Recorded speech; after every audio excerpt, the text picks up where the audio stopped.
തെമ്മാടിത്തമ്പുരാൻ ഭാഗം 33. രചന അവതരണം ദിവ്യരാജ്. പറയമ്പിളി, ഇതിപ്പോ ആദ്യായാണോ ഇങ്ങനൊക്കെ?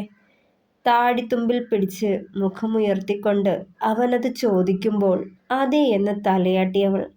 അകമ്പടിയായി കണ്ണുകളും നിറഞ്ഞൊഴുകി. അമ്പിളി, അവളുടെ മുഖം കൈക്കുമ്പിളിൽ ഒതുക്കിയവൻ.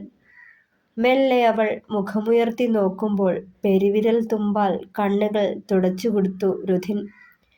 തടിക്കട്ടിലിലെ പതുപതുത്ത മെത്തയ്ക്ക് മുകളിലായി വിരിച്ചിരുന്ന ഇളം റോസ് നിറത്തിലെ ബെഡ്ഷീറ്റിൽ പടർന്നു ഉണങ്ങിക്കിടന്ന നേർത്ത ചുവന്ന തുള്ളികൾ കണ്ണിലുടക്കവേ അവനെ വീണ്ടും മുഖമുയർത്തി നോക്കിയവൾ.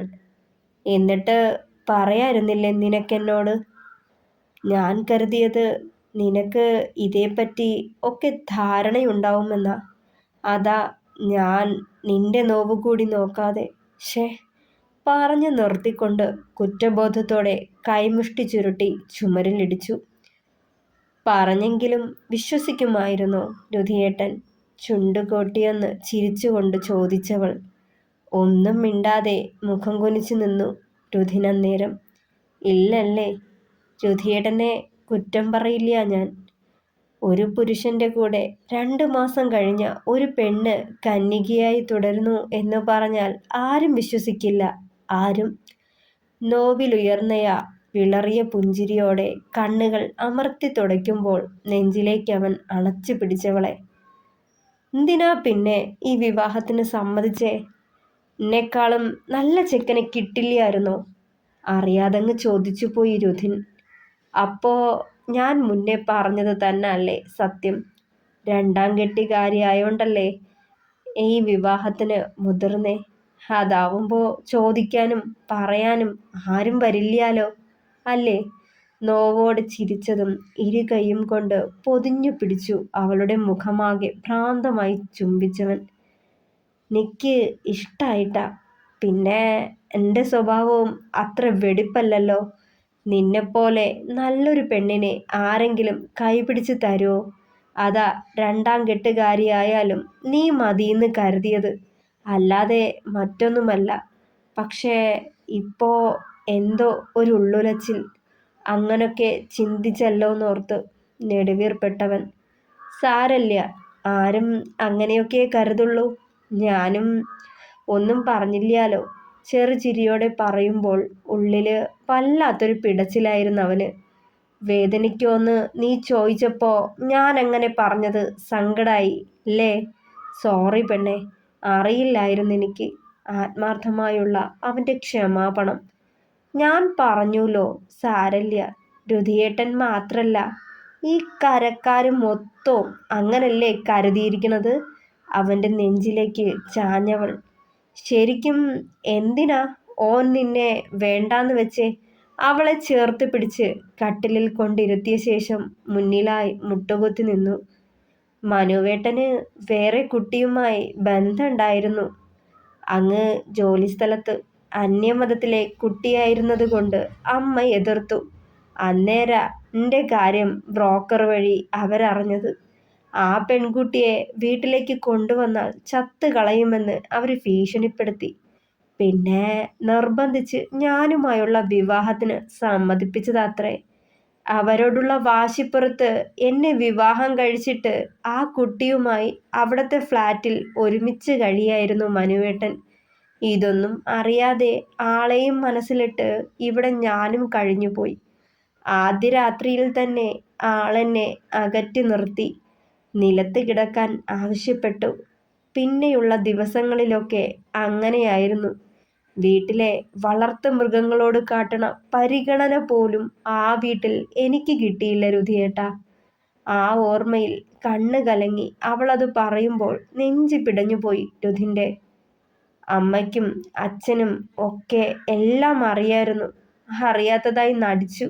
ഒന്നും അറിയാത്തത് ഞാൻ മാത്രമായിരുന്നു. എന്നെ ആ വീട്ടില് ഒരു വേലക്കാരിയായ അവര് കണ്ടിരുന്നത്. പേരിന് മകൻ്റെ ഭാര്യ എന്ന ലേബലും. അതാവുമ്പോ കാശ് കൊടുക്കാതെ ജോലി ചെയ്യുമല്ലോ. പുച്ഛത്തോടെ ചിരിച്ചുകൊണ്ടവൾ തുടർന്നു. രാവിലെ മുതൽ ഇരുട്ടിയാലും ഒടുങ്ങാത്ത ജോലികളാ. തൊഴുത്തും പശുക്കളും ആടും ഒക്കെയുണ്ട്. അവിടത്തെ അച്ഛന് കറവയാ.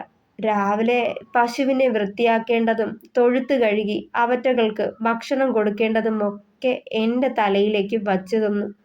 അവിടത്തെ അമ്മ രാവിലെ ആവുമ്പോൾ വെറുതെ അയൽവക്കത്തും അപ്പുറത്തെ വീടുകളിലും ചെന്നിരുന്ന് എൻ്റെ കുറ്റവും കുറവും പറയും.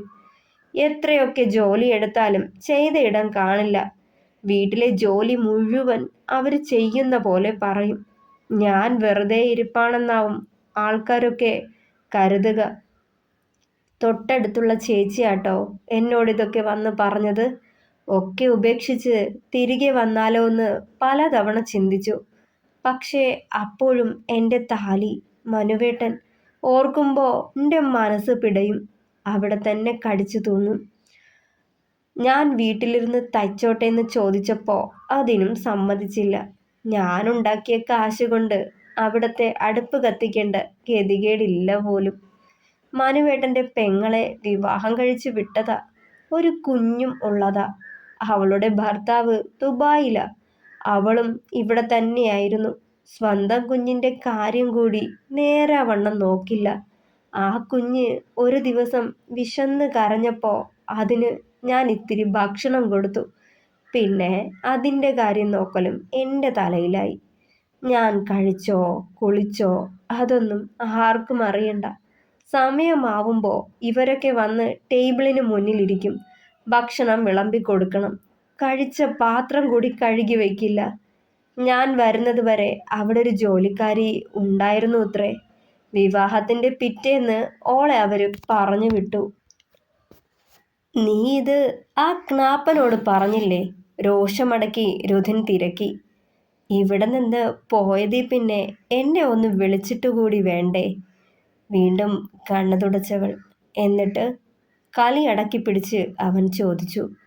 ഒരു മാസമായപ്പോൾ ബാംഗ്ലൂർക്ക് പോയ ആള് തിരികെ എത്തി. കൈ നിറയെ സമ്മാനങ്ങളുമായിട്ട്. എല്ലാവർക്കും വിലപിടിപ്പുള്ളതും വലുതും ചെറുതുമായ സമ്മാനങ്ങൾ കൊണ്ടുവന്ന് കൊടുത്തപ്പോൾ ആ വരവും കാത്ത് പ്രതീക്ഷയോടെ കാത്തിരുന്ന എനിക്ക് മാത്രം ഒന്നുമില്ല. എൻ്റെ കാര്യം മറന്നുപോയിത്രേ.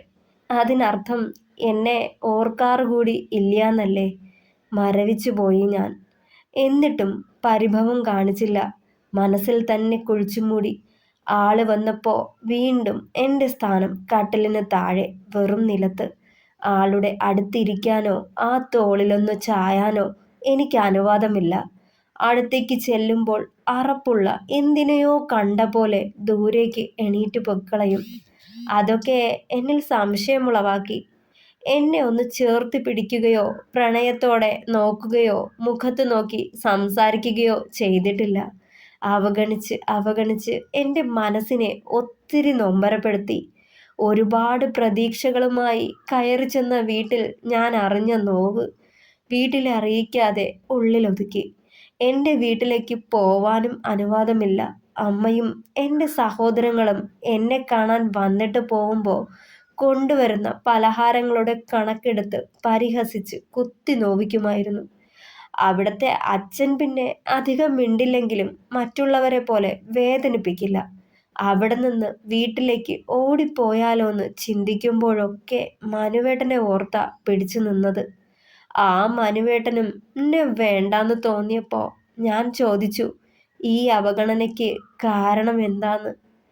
ആദ്യം മടിച്ചെങ്കിലും ഒക്കെ തുറന്നു പറയുമ്പോൾ മരിച്ചു പോയെങ്കിലെന്ന് തോന്നിപ്പോയി. ഇത്രയും നാൾ താൻ മനസ്സിൽ കൊണ്ടു നടന്ന ആള് മറ്റൊരു പെണ്ണിന് സ്വന്തമാണെന്ന സത്യം എന്നെ എന്നെ പറയാൻ കഴിയാതെ വിറച്ചവളെ നെഞ്ചിലേക്ക് ചേർത്ത് പിടിച്ചു രുധിൻ. മതി, എനിക്കിനി ഒന്നും കേൾക്കണ്ട. ഒക്കെ മറന്നേക്ക്. അങ്ങനൊന്നും നടന്നിട്ടില്ലെന്ന് ചിന്തിച്ചേക്ക്. നീ നീ എൻ്റെയാ, എൻ്റെ ദേവി.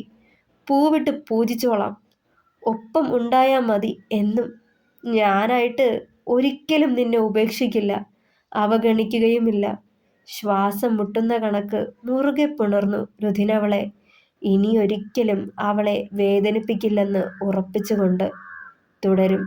പ്രിയപ്പെട്ടവരെ, അഭിപ്രായങ്ങൾ പറയണേ. കഥ ഇഷ്ടമായാൽ ലൈക്ക് ചെയ്യുക, ഷെയർ ചെയ്യുക, സപ്പോർട്ട് ചെയ്യുക, ഹൈപ്പ് ചെയ്യുക. അപ്പോൾ അടുത്ത എപ്പിസോഡിൽ കാണാം. താങ്ക്